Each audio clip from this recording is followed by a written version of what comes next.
আসসালামু আলাইকুম আরহামতুল্লাহি অবরাকাতু। সম্মানিত দর্শক শ্রোতা মণ্ডলী, আপনারা যারা ক্যাপকাট অ্যাপের মাধ্যমে ভিডিও তৈরি করেন, আজকের ভিডিওটি মূলত তাদের জন্য অত্যন্ত গুরুত্বপূর্ণ। আজকের ভিডিওর মাধ্যমে আপনারা দেখতে পারবেন কিভাবে খুব সহজে ক্যাপকাট অ্যাপের মাধ্যমে ওয়াটারমার্ক রিমুভ করে আপনার ভিডিওকে আরও আকর্ষণীয় করে দর্শকদের কাছে তুলে ধরতে পারবেন। ভিডিওটি অত্যন্ত গুরুত্বপূর্ণ হওয়ায় ভিডিওটি না টেনে সম্পূর্ণ ভিডিওটি দেখার অনুরোধ রইল। প্রথমে আপনার মোবাইলে থাকা প্লে স্টোর অ্যাপে প্রবেশ করুন। পরবর্তীতে সার্চ বারে ক্যাপকাট লিখে সার্চ করে অ্যাপটি ইনস্টল করুন। আমার মোবাইলে আগে থেকেই ইনস্টল করা ছিল, সেজন্য ওপেন দেখাচ্ছে। আপনারা ইনস্টল করে নেবেন।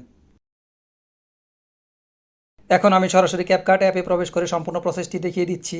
উপরে ডান পাশের কর্নারে সেটিং আইকনটি দেখতে পাচ্ছেন। এবার সেটিংয়ে ক্লিক করুন। তারপর অ্যাড ডিফল্ট এন্ডিং নামের একটি অপশন দেখতে পাবেন। এখানে অ্যাড ডিফল্ট এন্ডিং অপশনটি অন দেখাচ্ছে। Add default ending option on করা থাকলে আপনার ভিডিও শেষে ক্যাপকাট লোগো যুক্ত হবে। আসুন দেখে নেওয়া যাক অ্যাড ডিফল্ট এন্ডিং অন থাকলে ভিডিও শেষে ক্যাপকাট লোগো যুক্ত হলে কেমন দেখা যায়। এখন নিউ প্রজেক্ট নামে যে অপশনটি দেখতে পাচ্ছেন এখানে ক্লিক করুন। তারপর গ্যালারি থেকে আপনার পছন্দের ভিডিওটি সিলেক্ট করুন। এখন আপনারা দেখতে পাচ্ছেন উপরের বাম পাশের কর্নারে ক্যাপকাট লোগো দেখাচ্ছে।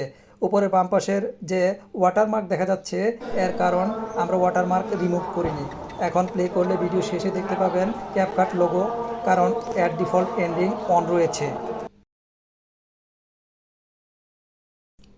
আসুন এবার দেখে নেওয়া যাক কীভাবে ওয়াটারমার্ক রিমুভ করতে হয় এবং ভিডিও শেষে ক্যাপকাট লোগো না আসে সেজন্য কী করতে হয়। এবার শুরুতেই সেটিং আইকনে ক্লিক করতে হবে। তারপর অ্যাড ডিফল্ট এন্ডিং অপশনটি অফ করতে হবে। তারপর নিউ প্রজেক্টে ক্লিক করে গ্যালারি থেকে পছন্দের ভিডিওটি সিলেক্ট করতে হবে।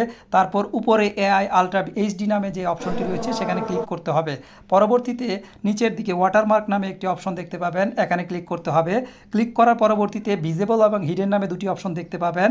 ডান পাশের হিডেনে ক্লিক করতে হবে, তাহলে আপনাদের ওয়াটারমার্ক রিমুভ হয়ে যাবে। মনে রাখতে হবে এই অ্যাপসটি এভাবে শুধুমাত্র 7 দিন ব্যবহার করতে পারবেন।